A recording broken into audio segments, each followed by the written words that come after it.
Les enfants ne sont pas que des cerveaux avec un cartable, ça signifie que l'enfant est une personne humaine et que l'élève est une personne humaine et qu'il s'agit de le considérer de manière holistique, totale, intégrale. Et que l'enfant, quand il arrive à l'école, au collège, au lycée, il n'arrive pas uniquement avec son cerveau pour être en mode apprenant ou en mode transmission, en mode apprentissage. Il est d'abord un enfant avec une affectivité, une mémoire, un corps, une vie de famille, des amis, des relations. Et c'est tout cela qui arrive avec lui. Et il faut considérer toute la personne avant de chercher à l'enseigner. Et on ne pourra véritablement transmettre à un enfant une culture et lui apprendre à vivre selon un certain nombre de principes de vie et respecter un certain nombre de valeurs qu'à partir du moment où il aura dans sa vie eh bien, un ordre, une unité. Et donc l'enjeu de l'éducation intégrale que je promeus et sur laquelle j'ai écrit un ouvrage qui s'appelle La voie de l'éducation intégrale, eh bien, c'est une voie qui a pour but d'aider les éducateurs, les parents à se mobiliser pour éduquer toute la personne et donner et essayer de donner aux enfants un sens à leur vie.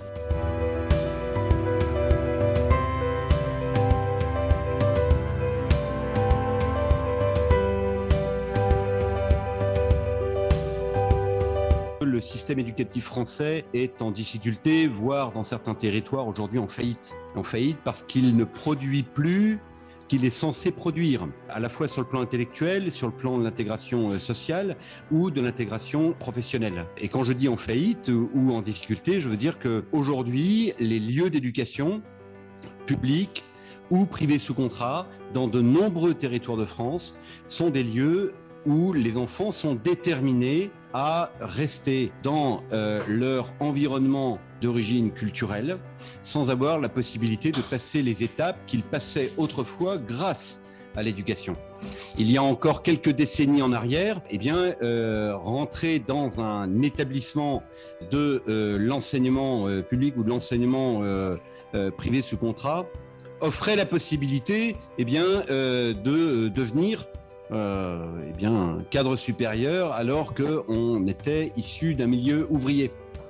Aujourd'hui, c'est quelque chose qui est rendu extrêmement difficile, à moins d'avoir les moyens financiers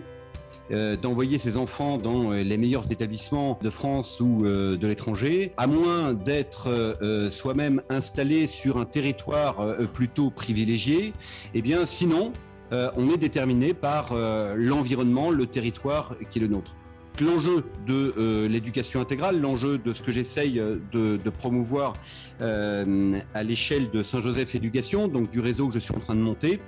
eh bien, c'est de donner la possibilité de restaurer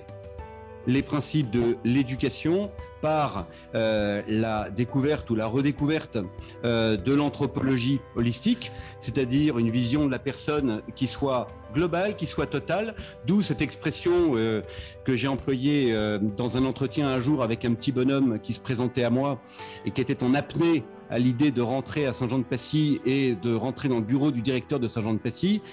Et pour lui permettre de reprendre sa respiration, je lui ai dit, tu sais, petit bonhomme, tu n'es pas qu'un cerveau avec un cartable pour moi. Et tout d'un coup, il avait dans l'imagination, voilà, un petit cerveau probablement avec les deux lanières du cartable accrochées. Et il s'est détendu, il m'a regardé avec des grands yeux. Et en fait, cette expression, c'est une expression qui a pour but tout simplement de dire que l'enfant qui nous est confié dans un établissement scolaire doit être pris dans sa globalité, dans sa totalité, et que l'enfant, quand il rentre dans un établissement scolaire, il ne rentre pas